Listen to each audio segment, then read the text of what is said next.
안녕하세요. 네, 저는 서울대학교 장병탁 교수님 연구실에 있는 박사과정 연구원 김은솔이라고 합니다. 저는 BI랩에서 2010년 9월부터 석박사 통합 과정을 시작했었고요. 중간에 1년 휴학을 했었는데 그거 빼고 지금 한 6년 정도 연구실에 있고, 저희는 이제 석박 통합 과정이라서 제가 석사기는 없고 제가 연구실을 지금 그만두면 그냥 학사입니다. 그래서 계속 한 6년째 계속 연구실에 있는 거고요. 사실 그 하정우 박사님이 저희 연구실 되게 높으신 선배님이신데 갑자기 카톡 주셔서 와서 소개를 한번 하라고 하셔서 그냥 준비를 했는데 이렇게 많은 분들이 오실 줄은 몰랐어요. 그냥 제가 여태까지 연구했던 것들과 지금 연구실에서 가장 많이 연구하고 있는 주제에 대해서 그냥 소개해드리는 그런 가벼운 자리라고 생각해 주시고, 혹시 질문 있으시면 질문 많이 해주시면 QA를 많이 하는 것으로 진행을 하고자 합니다. 일단 두 가지 정도 테마가 있는데 사실 앱스트랙트 공고 나간 거랑 약간 다를 수가 있는데요. 우선 첫 번째는 오토매틱 스킨 애퀴지션이라고 해서 제가 작년 이즈카이에 발표하고 지금 또 준비하고 있는 연구가 있는데, 옛날 인공지능에서는 사람이 가지고 있는 지식을 컴퓨터가 이해할 수 있는 언어로 손으로 다 써줘서 컴퓨터한테 이렇게 한 줄 한 줄 지식을 전달을 해줬었는데, 이제 그런 걸 자동으로 데이터로부터 스키마를 애퀴지션을 하고 그걸로 뭔가 날리지 베이스를 컨스트럭션하는 연구를 제가 한 3년 정도 수행을 했었습니다. 그래서 작년에 논문이 하나 나온 게 있고, 요즘 또 이런 연구로 진행이 많이 뭔가 다른 구글이나 이런 데서도 많이 관심을 가지고 진행을 하고 있는 연구라서 제 연구 관련돼서 그 부분을 소개를 해드리고, 다른 한 가지는 비디오 퀘스천 앤 앤서링입니다. 저희 연구실에서 저희 지도 교수님이 장병탁 교수님이신데, 장병탁 교수님이 약간 뽀로로의 아빠라고 소문이 났거든요. 그래서 뽀로로 비디오 가지고 연구를 되게 많이 하셨었고, 그 애기들 비디오를 가지고 자연 언어로 묻고 답하면서 애기들한테 뭔가 영어 지식을 알려주거나 어쨌든 퀘스천 앤서링을 통해서 교육적인 효과를 보려는 애플리케이션을 많이 연구를 하고 있습니다. 그 관점에서 비디오 퀘스천 앤서링 연구를 진행하고 있고, 비디오에 있는 멀티모달 데이터 관점에서 멀티모달 메모리 네트워크를 확장하는 연구가 있고, 최근에는 멀티모달 시퀀스 러닝을 하기 위해서 RL 포뮬레이션을 좀 연구를 하고 있는데, 그 부분까지 오늘 그 네 가지 큰 주제에 대해서 전달을 해드리고자 합니다.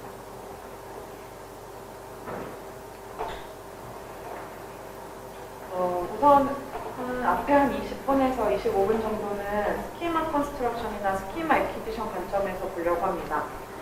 모티베이션은 이미 1979년인데 이미 1960년대랑 1970년대에 인공지능 붐이 한 번 일었을 때 전문가 시스템이라고 해서 전문가들이 가지고 있는 지식을 컴퓨터가 이해할 수 있는 언어로 바꿔서 컴퓨터에 하나하나씩 룰을 다 넣어주면 컴퓨터가 사람과 같은 지식을 가질 수 있다, 엄청 똑똑해진다라고 사람들이 기대를 많이 했었습니다.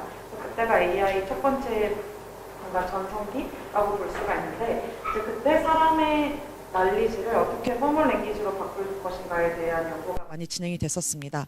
이제 저랑 저희 교수님이 집중을 했던 부분은 쉔크가 1970년대에 제안했던 스크립트라는 건데요. 그러니까 사람이 어떠한 환경에서 행동을 할 때 그 행동할 수 있는 케이스를 다 정해서 그걸 이렇게 트리로 만들고 컴퓨터가 이해할 수 있는 언어로 다 바꿨습니다. 예를 들면 이게 한 가지 예인데, 레스토랑에 들어가서 사람이 하는 행동을 되게 코어 모듈들을 둬서 여기 왼쪽에 보이시는 게 컴퓨터가 이해할 수 있는 언어라고 생각하는 정의들인데, 이걸로만 사람이 레스토랑에서 하는 행동을 다 기술을 하는 겁니다. 처음에는 들어가고 주문하고 밥 먹고 나가고, 이게 큰 네 가지 뭔가 슬롯이 있고, 각각의 슬롯에서 할 수 있는 행동을 주어가 메뉴를 돌린다 이런 식으로 해서 포멀 랭귀지로 좀 바꾸고, 이게 가능한 가지를 이렇게 트리 형태로 만들어가면서 그런 식으로 하나의 사람의 행동을, 사람의 난리지를 이렇게 기술을 했었습니다. 이걸 로봇에다가 넣어주면, 혹은 뭔가 에이전트에 넣어주면 이 사람이 어떤 상황인지를 판단하고 그 다음에 뭘 할지 예측을 하는, 그렇게 하면 좀 똑똑한 시스템을 만들 수 있을 거라고 생각을 했었습니다. 근데 지금 다 생각해보시면 아시겠지만 이건 되게 나이브하고 미리 이러한 룰을 다 정의를 해야 되고, 새로운 데이터가 들어왔을 때 이 룰에 없는 상황이라면 인지를 할 수가 없습니다. 그래서 되게 에러가 많고 그냥 되게 펀더멘탈한 되게 간단한 모델이라고 사람들이 생각하고 지나갔는데, 지금 저희가 다시 딥러닝 관점에서 생각을 해보니까 딥러닝을 가지고 연구를 하는 사람들은 되게 나이브한 로우 레벨의 데이터를 엄청 많이 모으면 그걸로 클래시피케이션을 하거나 그 다음에 어떤 행동을 할지 되게 하이 레벨에서 프레딕션은 가능하지만 그 사람의 행동이나 날리지에 대한 리즈닝이나 혹은 사람이 가지고 있는 날리지를 포멀 랭귀지로 절대 변환을 할 수가 없습니다. 그래서 이런 옛날에 있었던 연구들이 뭔가 되게 나이브할 수는 있지만 지금 딥러닝 관점에서 할 수 없는 부분을 옛날에 있었던 연구가 충분히 커버를 할 수 있고, 그래서 옛날에 스크립트를 비롯한 날리지 연구를 하셨던 분들이 못하는 부분을 딥러닝으로 채워서 사람의 날리지를 해석할 수 있는 딥러닝 모델을 만들어 보자고 해서 저희가 연구를 진행을 했습니다.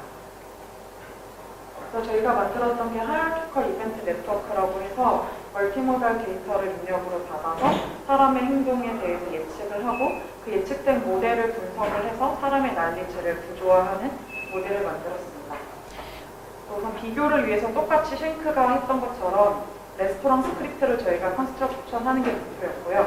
사람한테 웨어러블 센서 디바이스를 채워서 레스토랑에서 하는 행동을 다 기록을 한 다음에 그걸 딥러닝으로 학습을 하고 사람의 행동을 기술하는 뭔가 프레임워크를 만들었습니다.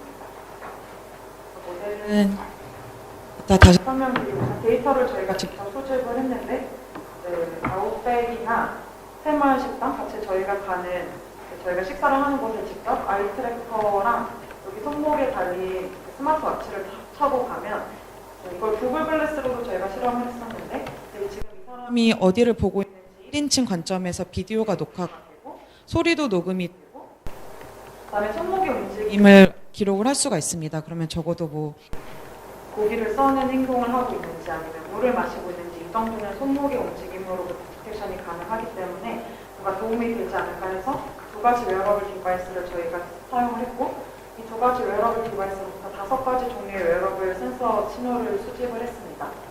그래서 아까 말씀드린 대로 글래스 타입 아이 트래커로부터 비디오 시퀀스를 저희가 받고 그다음에 이거는 되게 고가의 아이 트래커이기 때문에 지금 시선이 어디 있는지 트래킹을 할 수가 있습니다.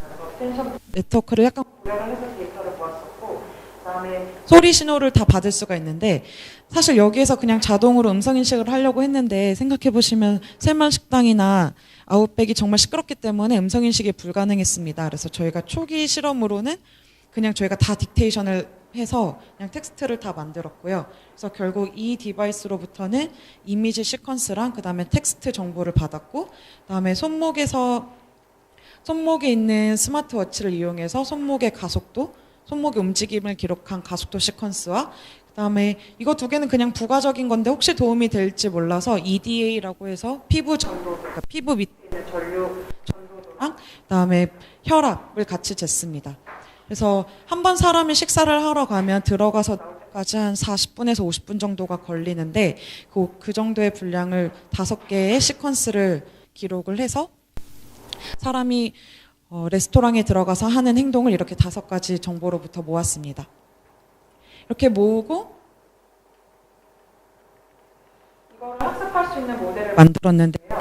우선 이게 매 타임 시퀀스마다 5종류의 데이터가 나오기 때문에 이 5가지 종류의 데이터를 어떻게 결합할지에 대한 이슈가 있었습니다.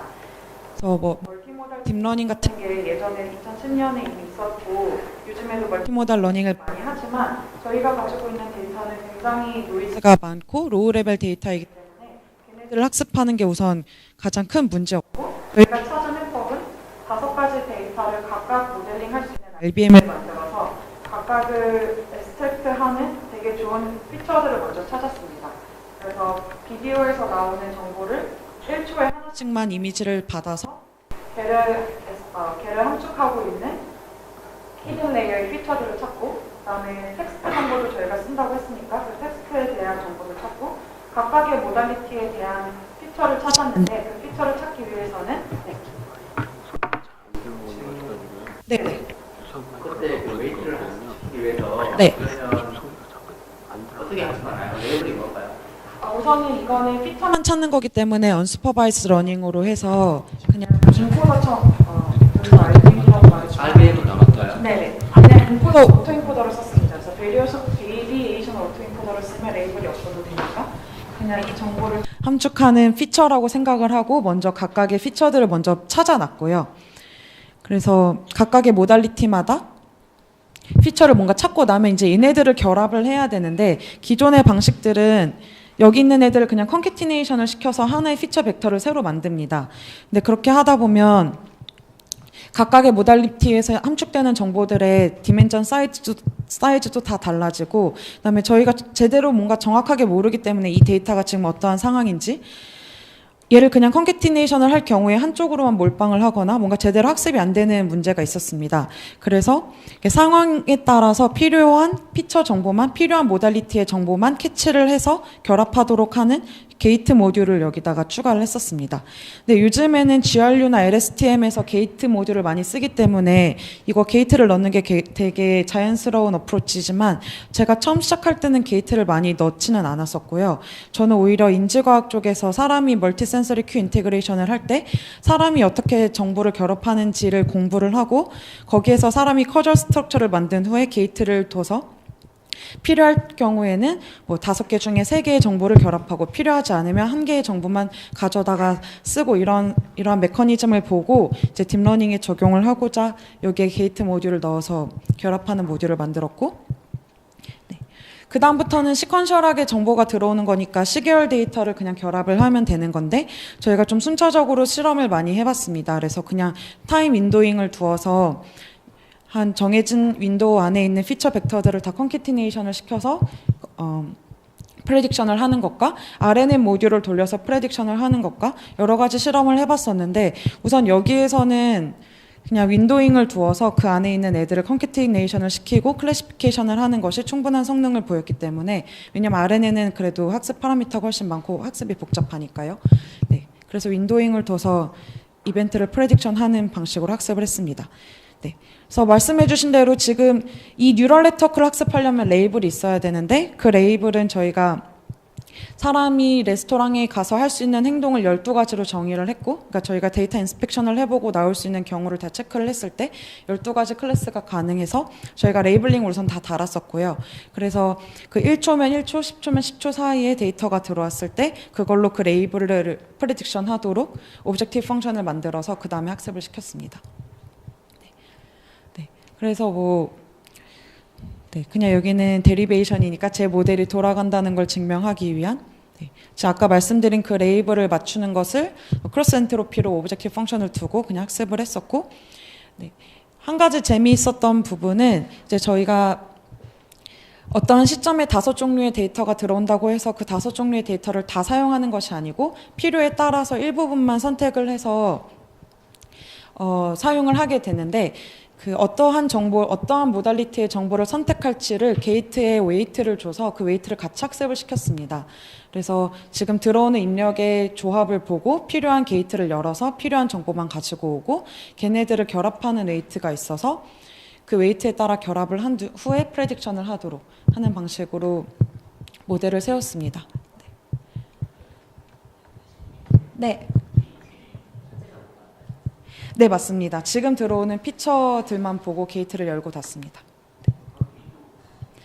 윈도우를 아이고. 네, 거기도 윈도우를 더 썼을 수도 있을 것 같아요. 근데 저희는 이제 상위에서만 윈도잉을 뒀고 밑에서는 그냥 윈도잉을 두지 않았습니다. 네.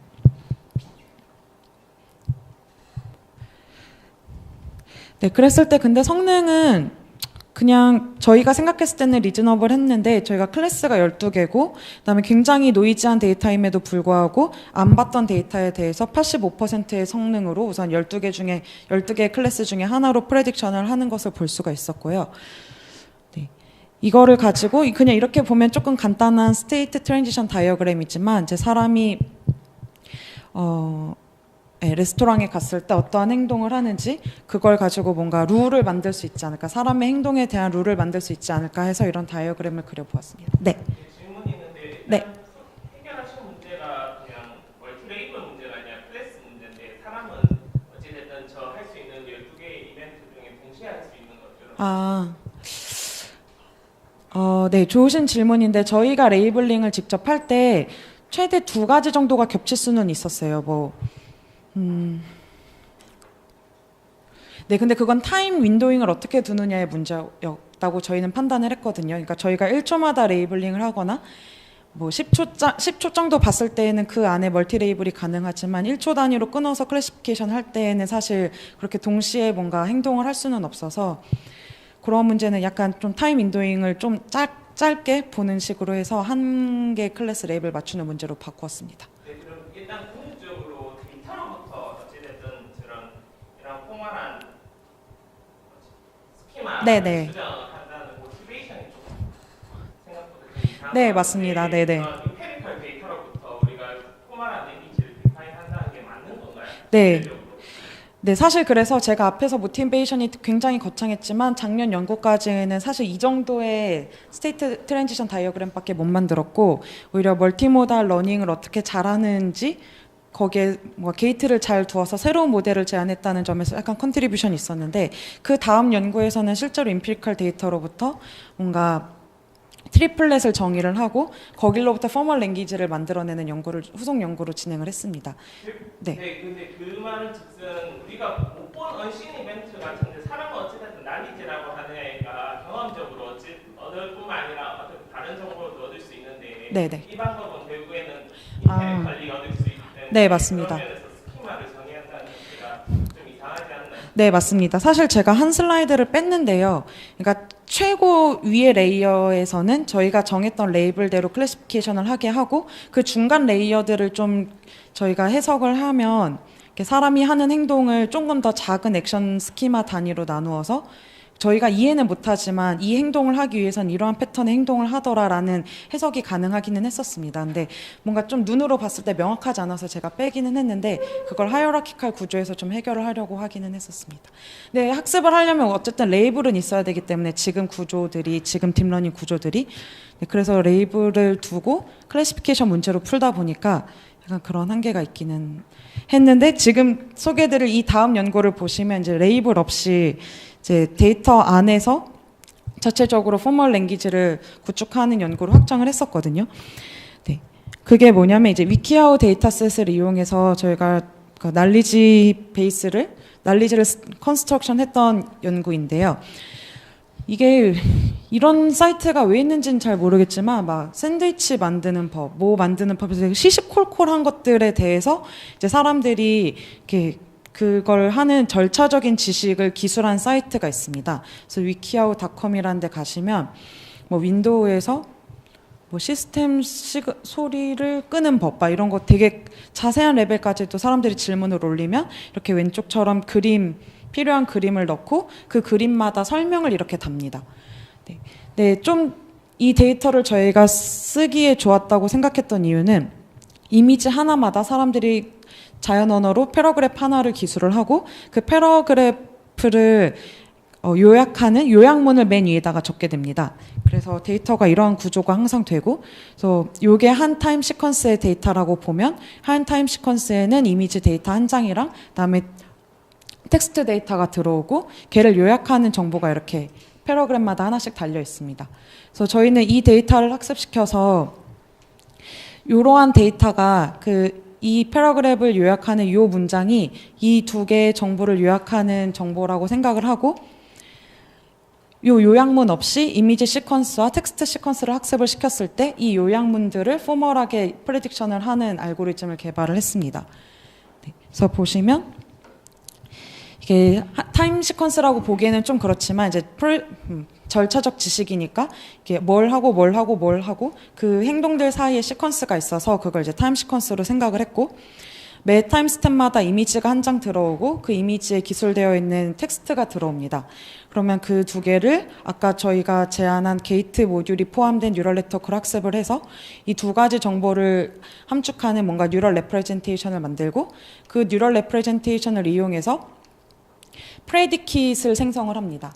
그러니까 프레디킷이라고 하면 주어, 서브젝트, 릴레이션, 오브젝트 이렇게 세 가지로 정의되는 트리플렛으로 볼 수가 있는데 그 이미지와 그 패러그래프를 보고 거기에 맞는 프레디킷을 하나씩 생성을 하게 합니다. 그래서 한 시퀀스에 하나의 프레디킷을 생성하고 그 다음에 또 프레디킷을 생성하면 그 프레디킷 사이의 관계를 보고 이렇게 그래프 형태의 날리지 베이스를 구축하도록 만들었습니다. 그래서 모델 관점에서 보자면 각각의 이미지나 텍스트 정보를 인코딩하는 것은 아까랑 비슷하게 아까랑 비슷하게 오토인코딩 기법을 이용해서 각각의 이미지를 함축하는 뭔가 이미지 피처를 하나 뽑았고, 텍스트 정보는 워드2백으로 각각의 단어를 인코딩을 하고 그걸 RNN으로 돌려서 각각의 문장과 패러그랩에 대한 레프레젠테이션을 얻었습니다. 그래서 그거를 결합하기 위한 게이트를 두고 그걸 학습을 통해서 결합을 하게 되면 하나의 타임에 그 시각에 들어왔던 이미지와 텍스트에 대한 히든 레프레젠테이션을 얻을 수가 있는데, 이거를 기본으로 주어졌을 때 주어 예측하고 릴레이션 예측하고 오브젝트를 예측하도록 해서 그걸로 프레디킷을 생성하는 알고리즘을 만들었습니다. 그래서 기본적으로는 인코더, 디코더 모델이라고 보시면 되고요. 대신 생성하는 게 프레디킷이고 그 프레디킷을 이용해서 그래프 형태의 난리지를 만들도록 약간 후처리를 했습니다. 혹시 여기까지 질문 있으신가요? 그래프 만드는 게 진짜 이해가 안 되는데. 네. 근데 사실 그래프 만드는 거는 후처리 관점에서 그냥 저희가 그래프 형태로 만든 거고요. 매 타임 스텝마다 서브젝트, 릴레이션, 오브젝트로 이루어진 프레디킷이 나오기 때문에 이제 같은 단어이면, 그러니까 같은 워드라고 하면 이제 같은 노드를 갖게 하고, 그래서 걔네들 사이에 엣지가 있으면 연결을 하는 그냥 그런 식으로 해서 그래프는 만들었습니다. 그러면 사전 작업에서 이런 워드들 간에 이런 아이디 같은 것들을 다 매핑을 시켰다는 건가요? 같은 워드인지 같은 프리디켓인지, 프리디켓은 어쨌든 레이블이니까 상관이 없는데 네. 엔티티 같은 것들을 어떻게 다 처리하셨는지. 네. 그러니까 저희가 여기에서 프레디킷 하나를 뽑아서 이 이미지와 이 텍스트가 들어왔을 때 그 프레디킷을 맞추도록 저희가 모델을 학습을 했고, 그 프레디킷은 이제 주어, 동사, 목적어가 되어 있는데 그 주어, 동사, 목적어도 어차피 워드2백으로 저희가 인코딩을 했기 때문에 가장 가까운 데 있는 워드를 무조건 선택하도록 했습니다. 그러니까 처음 보는 단어가 들어올 수도 있으니까 그 아이디를 만들면 그 셋에 없었던 건 저희가 선택할 수가 없어서 워드2백 인코딩을 이용해서 이제 비슷한 워드를 무조건 리트리버를 하도록 만들었습니다.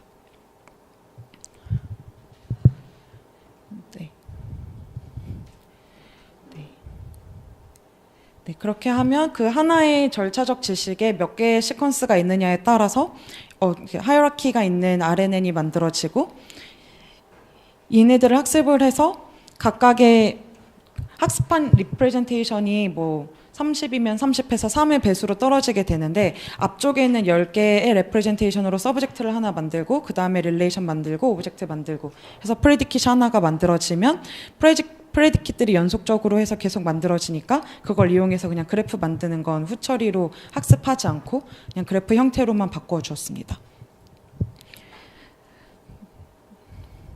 네, 이렇게 했을 때 이게 메인 리절트인데, 그러니까 메이크 어 블랙 포레스트 케이크라고 독일 지방에서 먹는 체리 케이크가 있거든요. 그래서 걔네들을 만드는 지식을 저희 알고리즘에 넣으면 이런 식으로 없으면 없는 거고, 뭔가 필링을 준비한 다음에 오븐을 예열하고 뭐 이런 식으로 절차적 지식들이 시퀀셜하게 나오는데 이제 그래프로 엣지로 연결이 되는, 그래서 이런 식으로 난리지를 그래프 형태로 구축을 할 수가 있었습니다.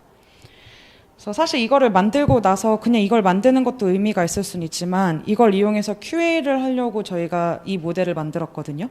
그러니까 이따 QA에 대해서 말씀드리겠지만, 지금 하는 QA는 그냥 RNN에다가 데이터를 쭉 시퀀셜하게 넣어서 그냥 히든 레프레젠테이션을 만들고 퀘스천에 대한 히든 레프레젠테이션을 만들어서 그걸 가지고 그냥 답에 대한 클래시피케이션을 하는 게 지금의 스테이트 오브 디 아트 성능인데, 저희는 사람이 뭔가를 할 때 지식에 대한 구조가 있을 것 같고 그 구조적 지식을 QA에 넣어보자고 해서 이걸 만들었고, 이걸 이용해서 QA를 하는 부분은 다른 기업 과제로 NDA를 맺고 하고 있기 때문에 아직은 퍼블리시가 안 되어서 말씀을 드릴 수는 없을 것 같습니다.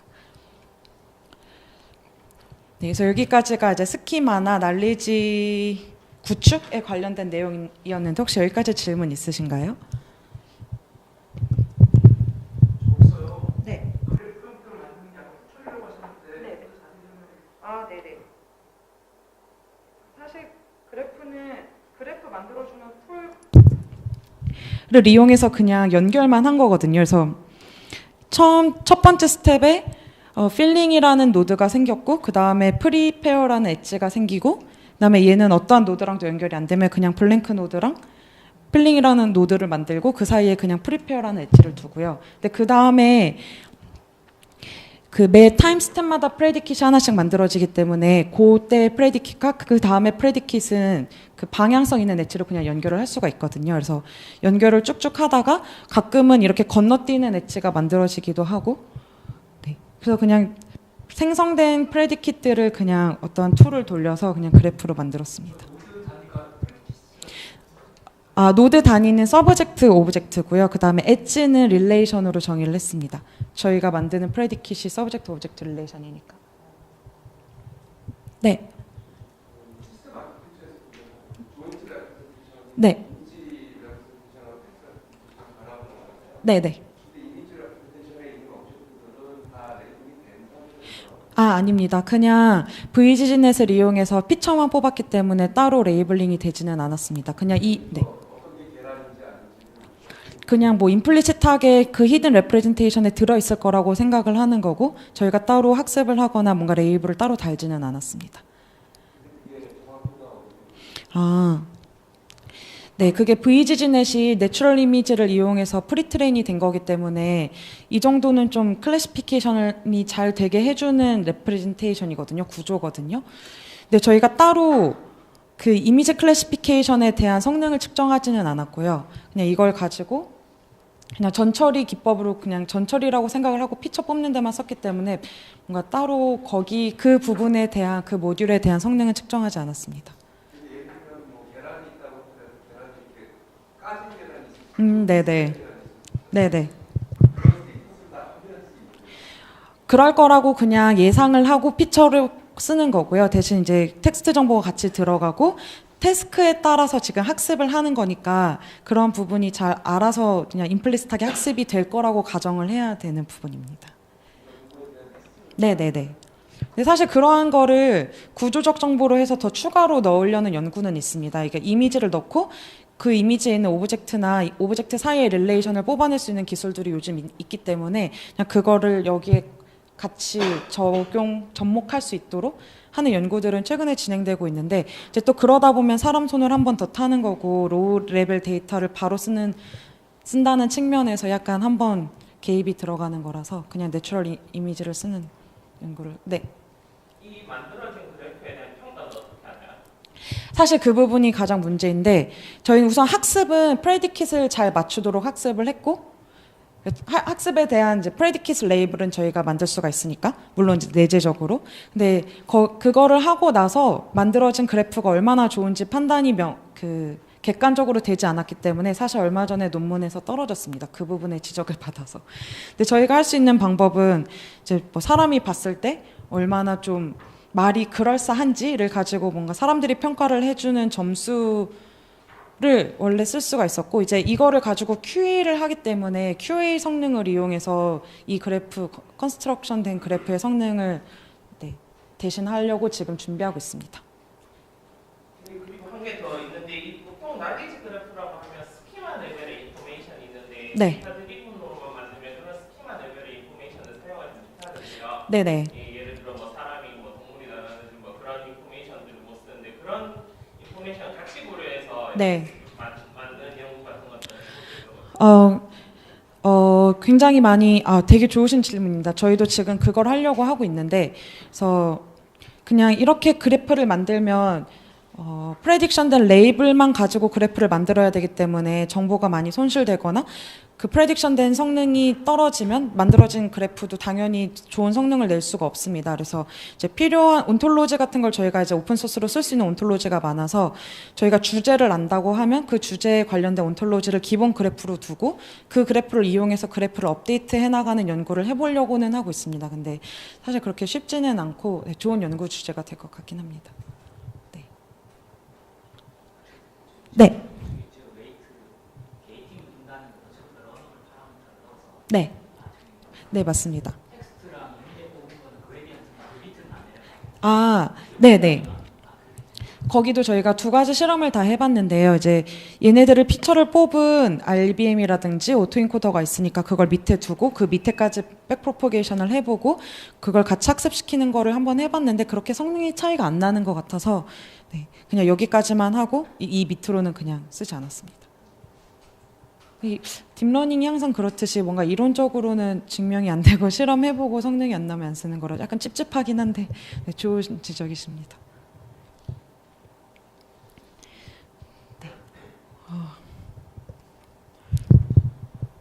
엄청 좋은 질문이 많이 나오네요. 네. 그 다음엔 저희가 비디오 퀘스천 앤 앤서링 부분인데요. 근데 이 부분은 사실 저희가 요즘 엄청 많이 연구하고 있는 부분입니다. 그래서 제가 RL 포뮬레이션 한 부분을 지금 연구를 막 열심히 해서 지금 페이퍼를 준비하고 있는데 교수님이 아직 어디 가서 말하지 말라 하셔서 그 중간까지 아이디어까지만 이제 공유를 해드리고 저한테 좀 피드백을 많이 주시면 제가 논문을 준비하는 데 큰 도움이 될 것 같습니다. 그래서 저희가 이거는 아까 말씀드린 대로 약간 에듀케이션 쪽의 어플리케이션을 생각을 하고 저희가 좀 진행을 하고 있는 연구 반, 그 다음에 교수님 사업 반 정도 되는 연구입니다. 저희 교수님이 사업 회사 차리셨거든요. 그래서 핵심 아이템이라 너무 많이 말하면 혼나요. 네. 그래서 지금 하려고 하는 거는 애기랑 로봇이 같이 뭔가 핑크퐁이든 결혼하신 분들은 많이 아시더라고요. 핑크퐁이라고 스마트 스터디에서 나오는 애기들 애니메이션인데 그 핑크퐁이든 뽀로로든 애기랑 로봇이 같이 그걸 보고 그래서 외국어 교육을 위해서 외국어로 된 컨텐츠를 같이 본 다음에 애기랑 기계가 이렇게 질의응답을 하는 거예요. 자연 언어로. 그러다 보면 애기가 너무 많이 틀리면 그걸 다시 해당하는 부분을 다시 보라고 한다든지 애기가 너무 재미가 없어 하면 다른 컨텐츠를 추천한다든지 어쨌든 그걸 대화를 기반으로 해서 판단을 하려고 하고 있습니다. 근데 거기에 들어가는 핵심 알고리즘은 요즘 되게 많은 곳에서 하고 있는 퀘스천 앤 앤서링이고요. 그냥 비주얼 QA처럼 이미지 한 장만 보고 거기에 대해서 묻는 것은 아니고 스토리가 있는 시퀀셜한 비디오로부터 이제 질의응답을 하는 그래서 컨텐츠에 기반한 질의응답 기술을 만들고 있습니다. 네. 그래서 저희가 그래서 핑크퐁 그 스마트 스터디랑 협약을 맺고 NDA를 맺고 75개 데이터를 저희가 받았고요. 근데 그게 이소부화랑 관련된 애들이라서 이제 스토리가 명확히 있는 애들이고 하나의 애니메이션이 보통 한 3분에서 4분 정도 되는데 그 3분에서 4분 정도 되는 외국어 컨텐츠를 보고 그걸 이제 아마존 메커니컬 톡에 올려서 거기에 관련된 질문을 달아달라고 저희가 요청을 했습니다. 외국 사람들한테. 그래서 이제 영어로 하나의 이미지당 하나의 컨텐츠에 대해서 20개 QA 페어를 만들어 달라고 했고 그걸 이제 20명한테 부탁을 해서 하나의 애니메이션마다 400개의 QA 데이터셋을 만들었고 그걸 이제 75개에 대해서 학습을 시켰습니다. 네. 그래서 이제 제가 그동안 했던 멀티모달 시퀀셜 관점에서 애니메이션은 3가지 모달리티의 정보를 가지고 있는데요. 이미지가 시간마다 들어오고 30프레임 정도로 FPS로 들어오고 소리 정보가 있고 그다음에 자막이 명확하게 달려 있습니다. 이게 영어 콘텐츠다 보니까 자막이 있어서 이제 텍스트, 이미지, 그다음에 소리 이렇게 3가지 모달리티가 매 타임 시퀀스마다 들어온다라고 가정을 하고 그걸 모델링을 해서 퀘스천 QA를 하는 모델을 만들었습니다. 네, 아주 초기로 저희가 이 연구를 시작한 지 얼마 안 됐는데 작년 말쯤부터 시작을 해서 우선 가장 초기 버전으로 다이나믹 메모리 네트워크를 그냥 멀티모달로 확장하는 모델을 만들었습니다. 네, 그래서 다이나믹 메모리 네트워크는 혹시 들어보신 분 계시나요? 네, 많이 아시죠? 네. 그래서 다이나믹 메모리 네트워크는 이렇게 텍스트로 된 스토리가 있고 그 텍스트 스토리에 대해서 텍스트로 물어봤을 때 한 가지 단어를 답으로 맞춥니다. 그래서 이제 답이 단어기 때문에 이제 클래시피케이션 문제이고 그다음에 스토리가 텍스트이기 때문에 단어를 매 타임 스텝에 인풋으로 받아서 RNN으로 인코딩을 하는데 이제 저희는 매 타임 스텝마다 3가지 정보가 들어오기 때문에 아까랑 똑같이 각각의 정보를 우선 한번 언슈퍼바이스 러닝 기법을 이용해서 피처를 뽑고 그래서 이미지 피처도 뽑고 텍스트도 워드트백으로 만든 애들을 가지고 피처를 뽑고 그다음에 소리는 저희가 아직 시그널 전문가가 없어서 그냥 스펙트로그램을 그려서 그걸 이미지화 시킨 다음에 그걸 CNN으로 돌려서 그냥 피처를 뽑았습니다. 그래서 그럼 매 타임 스텝에 3가지 정보에 대한 피처 ベクト가 들어오는데 이걸 아까 말씀드린 것과 같이 게이트를 둬서 선택적으로 정보를 선택할 수 있게 했고 그러면 한 2, 3분 정도 되는 스토리에 2, 3분 정도 되니까 180초 정도 되면 저희가 이제 시간마다 1초마다 이미지를 하나씩 그냥 뽑았기 때문에 180개 정도의 정보가 들어오는데 걔를 인코딩을 해서 메모리로 만들고 퀘스천에 따라서 필요한 메모리를 들고 들어와서 에피소딩 메모리 모듈을 만들고 그걸 뭐 2번 반복할 것인지 3번 반복할 것인지 그걸 이제 호흡을 뛴다라고 얘기를 하는데 그걸 해서 최종적으로 나온 에피소딩 메모리 모듈과 퀘스천을 어떻게 결합을 해서 답을 만들어내도록 하는 모델을 만들었습니다. 이제 다이나믹 메모리 네트워크랑 비교했을 때 저희 모델의 컨트리뷰션은 우선 멀티모달 데이터를 썼다는 것이고 그 멀티모달 데이터를 학습하기 위해서 그래도 저희가 가지고 있었던 게이트 알고리즘을 계속 썼고 그다음에 베이비 데이터셋은 답이 단어기 때문에 이쪽 앤서 모듈에서 클래시피케이션을 하게 되지만 저희는 답을 문장으로 만들어줘야 되기 때문에 이쪽 부분에 RNN을 붙였습니다. 그래서 에피소딩 메모리 모듈의 결과와 퀘스천 정보를 주어졌을 때 계속해서 단어를 프레딕션을 하고 그거 단어의 연속으로 문장을 만들 수 있게끔 해서 저희가 앤서 모듈을 좀 수정을 했습니다. 근데 결론부터 말씀드리면 그렇게 해서 좀 답 생성이 잘 안 돼서요. 그냥 저희가 시연을 하거나 할 때에는 그냥 문장을 리트리벌 하는 식으로 해서 문장의 답을 내뱉어내고요. 근데 연구 관점에서는 지금도 앤서 모듈에서 문장을 생성하는 알고리즘을 연구를 하고 있습니다. 네. 네. 페이스북에서 나오는 메모리 네트워크 네네. 그런 식의 그 네트워크를 스위칭해서 실현하는 거죠. 네. 저희가 메모리 네트워크까지는 해봤고요. 근데 뭐 때문에 안 썼는데 우선 성능 측면에서 그렇고 근데 메모리 네트워크가 훨씬 간단하고 학습이 잘 돼서 메모리 네트워크 저희 트라이는 해봤습니다. 근데 제가 지금 정확히는 기억 안 나는데 뭐가 되게 크리티컬한 문제가 있어서 저희가 그냥 안 썼어요. 네. 네. 앤서 모듈에서 그 로스를 어떻게 측정하셨어요? 네, 그래서 이제 우선 저희가 리트리벌 할 때에는 각각의 문장을 GRU로 인코딩을 해놔서 GRU 레프레젠테이션이 있으니까 그냥 가장 가까워지도록 그냥 L2놈 계산해서 로스를 둔 다음에 그걸로 그냥 미분하도록 만들었고요. 그렇게 되면 이제 리트리벌은 가능하고 그다음에 문장 생성하는 것은 저희가 답을 알고 있으니까 퀘스천 앤서 페어가 있어서 답을 알고 있으니까 이제 생성했을 때 각각의 단어를 얼마나 잘 맞췄는지를 로스 펑션으로 둬서 미분을 하도록 했었습니다. 근데 RNN으로 둬서 생성하는 부분은 진짜 학습이 잘 안 됐고요. 아까 처음 말씀드린 그 거리를 비교해서 인코딩된 레프레젠테이션 사이의 거리를 줄이는 방향으로 학습을 했을 때에는 그래도 사람이 봤을 때 한 80% 정도 성능이 나오도록 왜냐하면 얘도 지금 문장으로 답이 나오는 거라서 그 익스플리시트하게 저희가 메저를 정의를 할 수는 없거든요. 그래서 이제 사람이 보고 이 정도면 이제 맞는 답인 것 같다라고 했을 때 한 80% 정도 성능은 보이긴 했습니다. 네.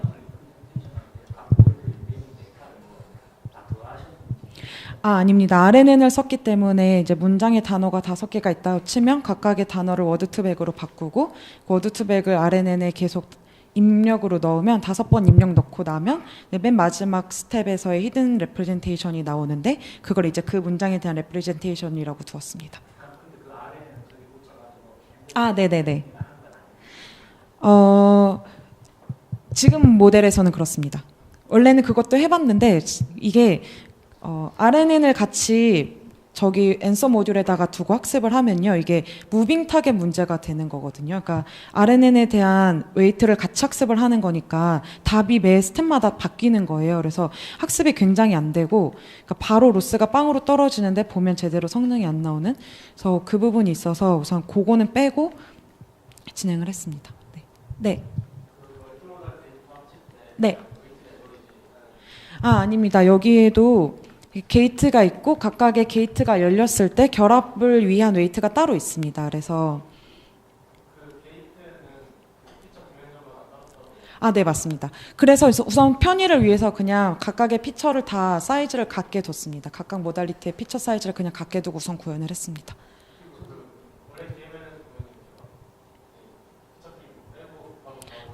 어텐션 주는 부분이요? 네네, 그거는 이제 모달리티가 텍스트 하나일 때 어텐션을 어떻게 주느냐의 문제였는데 이제 퀘스천이랑 앤서랑 그다음에 저기 에피소딩 메모리 모듈 레프레젠테이션 사이에 그걸 고려를 해서 그 어텐션을 줬는데 우선 저희는 여기서는 아직까지는 어텐션은 안 줬습니다.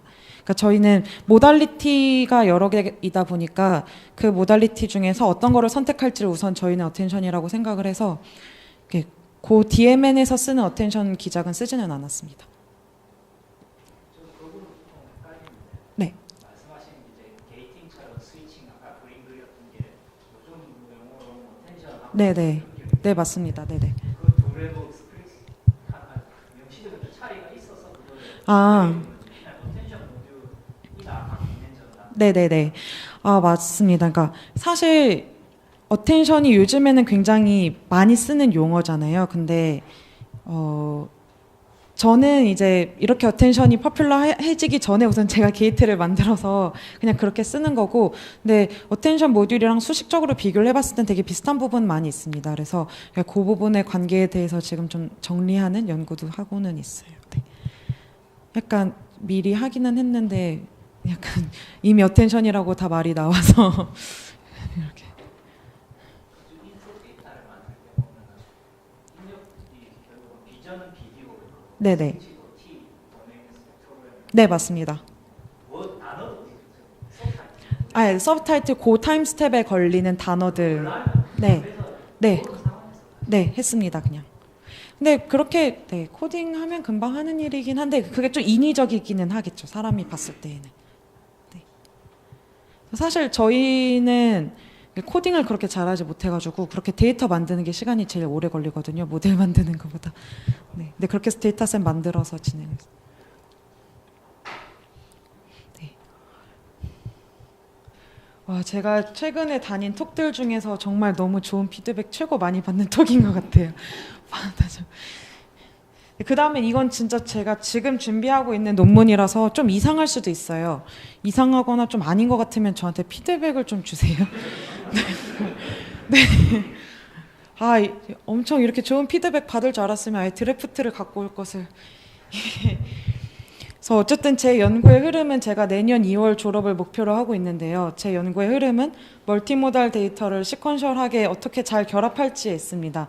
근데 지금은 2010년 앤드류 그룹에서 나왔던 멀티모달 딥러닝도 그렇고 그 멀티모달 데이터를 인테그레이션 하는 것이 굉장히 인위적입니다. 뭐 그냥 뭐 컴캐티네이션을 하든지 그 뭔가 웨이트를 한쪽을 준다든지 하나를 빼버리든지 아무튼 되게 인위적인데 저는 그거는 사람은 그렇게 안 할 것 같아서 사람 실험한 것도 조금 적용을 해보려고 했고 그래도 어차피 답이 잘 안 나와서 고민을 많이 하다가 요즘 찾은 게 RL 포뮬레이션입니다.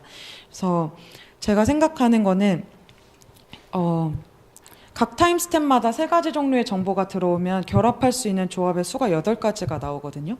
결합을 아예 안 하든지 한 가지 모달리티만 쓰든지 그다음에 2개씩 묶어서 쓰든지 3개를 다 쓰든지 그럼 이제 8가지 조합이 나오는데 매 타임 스텝마다 그 결합을 어떻게 할지 선택하는 것을 액션으로 두고 그 액션의 시퀀스를 팔러스라고 둬서 하나의 시퀀스를 학습을 할 때 매 타임 스텝마다 결합에 대한 액션도 선택을 하고 그 결합에 대한 스트래터지가 나오면 따로 웨이트가 있어서 그 웨이트를 가지고 결합을 하는 그런 모델을 지금 제가 고안을 하고 있습니다.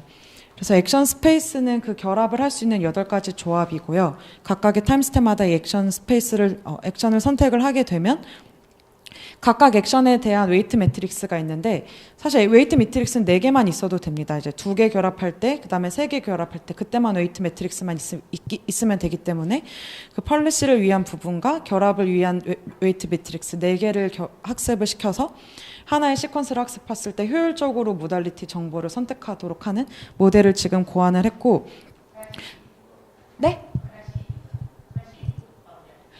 하나씩 하는 거요?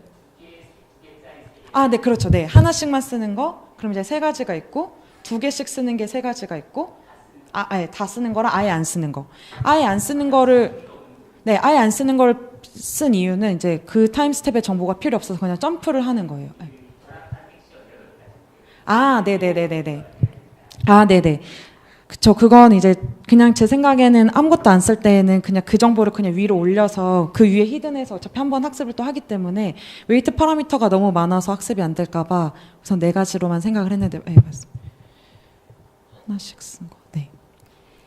그렇게 해서 지금 모델을 고안을 했습니다. 이건데 이것도 좀 게으른 사람의 변명이지만 이걸 해놓고 나니까 요즘 러닝 투 스킴 텍스트라고 버클리 쪽에서 나온 CMU 쪽에서 나온 논문이 약간 비슷한 걸 하더라고요.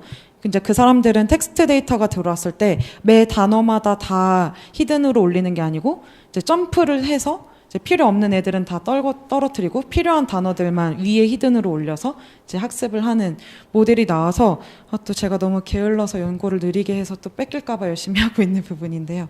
네. 이렇게 하게 되면 이렇게 결합을 해서 히든을 만들고 나면 그 히든 사이에는 그냥 티피컬한 GRU를 돌리기 때문에 GRU에 대한 웨이트 매트릭스가 생기고, GRU에 대한 파라미터가 생기고, 그다음에 이건 퀘스천 앤서링을 우선 목표로 하고 있어서 앤서를 맞췄는지 틀렸는지에 따라서 에러가 발생이 됩니다. 그럼 그 에러를 가지고 백프로포게이션을 시키고, 그다음에 레인포스먼트 러닝 관점에서 리워드가 필요하니까 하나의 시퀀스가 다 끝났을 때 주어진 QA 태스크를 잘 맞추면 1 아니면 -1이라는 리워드를 둬서 그 GRU에 대한 에러와 QA에 대한 에러와 그다음에 그 레인포스먼트 러닝 관점에서 나오는 리워드를 2개를 결합해서 오브젝티브 펑션을 만들고 그걸 가지고 안쪽에 있는 모든 파라미터를 미분을 해서 업데이트하는 모델을 지금 고안을 하고 있습니다. 네, 지금 내부적으로는 해봤는데, 네, 네.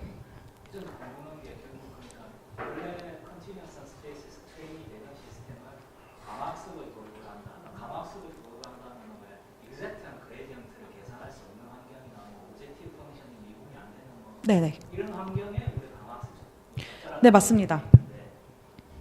지금 현재 상황에서는 강화학습을 굳이 도입할 필요가 네.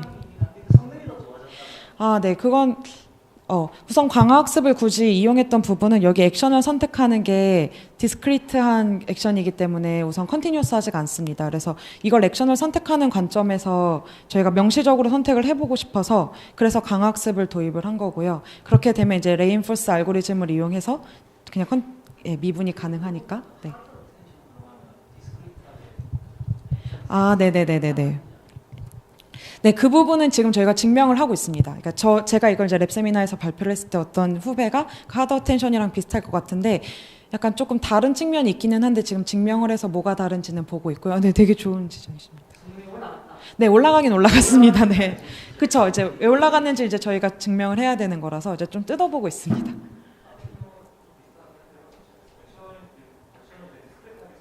네네네.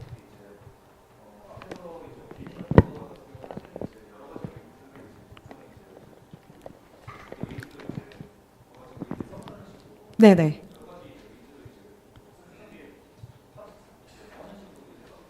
네, 맞습니다. 네네.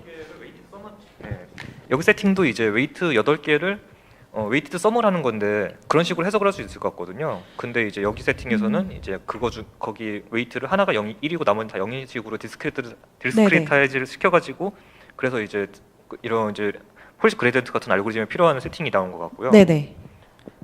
그러면 이제 그러니까 네, 사실 이전 거랑 지금은 좀 풀고자 하는 문제가 달라진 건데요. 이전 거는 게이트가 그냥 그 0부터 1 사이를 가지는 그냥 값이기 때문에 그냥 진짜 그냥 웨이트 하나 더 둬서 그냥 웨이티드 썸한 거 아니냐는 지적을 되게 많이 받았습니다. 그래서 좀 명시적으로 시간마다 필요한 정보만 제대로 뽑아보자고 해서 디스크리트한 액션을 넣고 그래서 RL로 포뮬레이션이 된 좀 약간 스토리가 그렇게 흘러가는 방향입니다.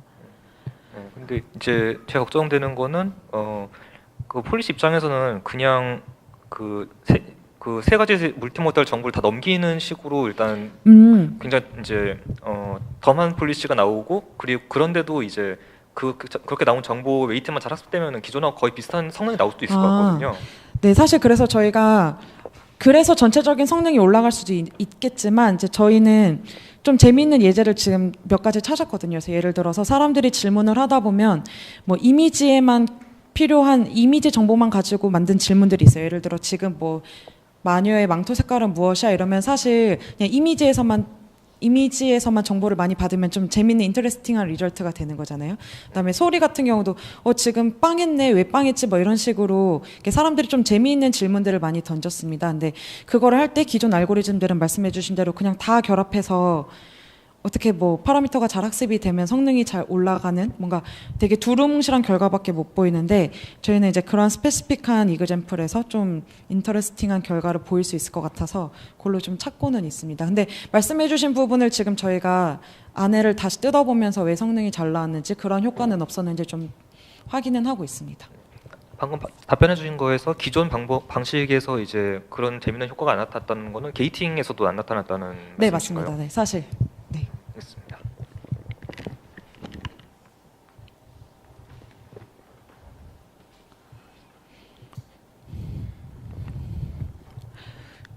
네. 기존에 비해서 한 1.2배 정도 많이 걸립니다. 아무래도 그 파라미터가 훨씬 많이 늘어났으니까요. 근데 저희는 학교다 보니까 자원이 별로 넉넉치 않아서 조금 오래 걸리는 편인데 그냥 뭐 그렇게 아주 느린 정도는 쓸만한 정도의 속도인 것 같습니다. 저희가 보통 하면은 하루 정도 걸리거든요. 이 정도 학습을 시키면. 네. 테크닉은 쓰셨나요? 네, 쓰셨습니다. 네, 썼습니다. 네.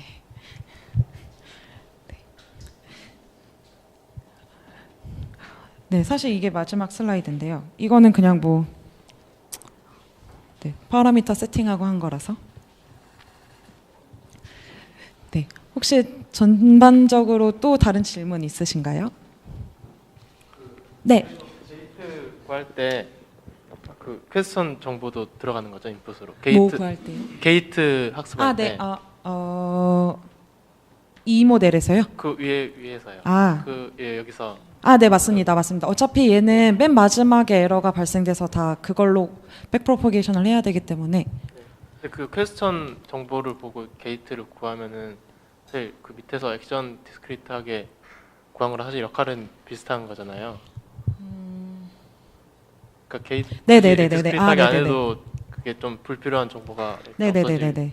그러니까 게이트는 사실 좀 역할이 미미했어서 아예 그냥 익스플리시트하게 필요한 정보만 딱 뽑자고 해서 나온 게 RL 모델이거든요. 그래서 네, 약간 비슷한 역할을 하는 걸 수도 있습니다.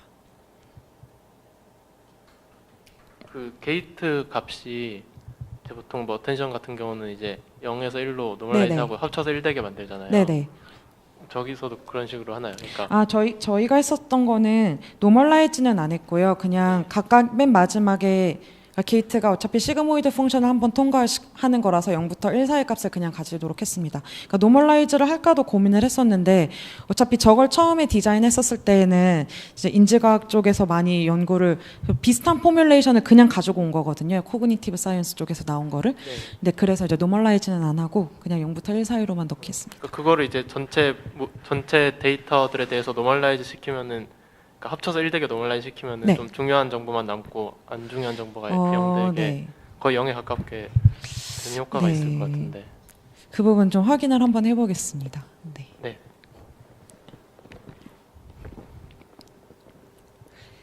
네. 혹시 또 다른 질문 없으신가요? 네. 네. 이거 무식한 질문인데. 아닙니다. 지금 이게 그 비디오 시퀀스를 통해서 어떻게 보면 여러 가지 레프레젠테이션을 가지고 히든 레프레젠테이션을 뽑아내서 그걸 가지고 퀘스천 앤서링 하는 거잖아요. 근데 예를 들면은 뽀로로가 이제 초반부터 죽어 있는 걸로 나와서 사람들이 막 이 사람 죽었다라고 하는데 나중에 반전으로 이렇게 살아났다라든지 네네. 이런 식의 뭔가 로지컬하게 생각했을 때 결국 살아난 건데 네네.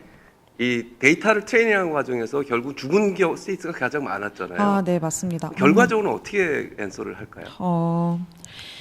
그래서 사실 저희가 그냥 휴리스틱하게 문제를 바꿨어요. 그냥 애기랑 동영상을 보는 상황에서 중간에 멈췄으면 거기까지의 정보만 보고 그 안에서 뽀로로가 죽었는지 살았는지를 보고 좀 더 보다가 좀 더 봤다고 치면 이제 그 정보까지 이용을 해서 죽었는지 살았는지를 판단하도록 했는데 사실 이제 그 부분은 그냥 엔드투엔드로 그냥 막 했을 때는 좀 어려운 문제이겠죠. 그 다음에 퀘스천 앤서 페어가, 그러니까 트레이닝 데이터에 있었던 QA 페어가 어떻게 되어 있는지에 따라서 바인딩이 되는 거라서 약간 그런 부분이 조금 어려울 거예요.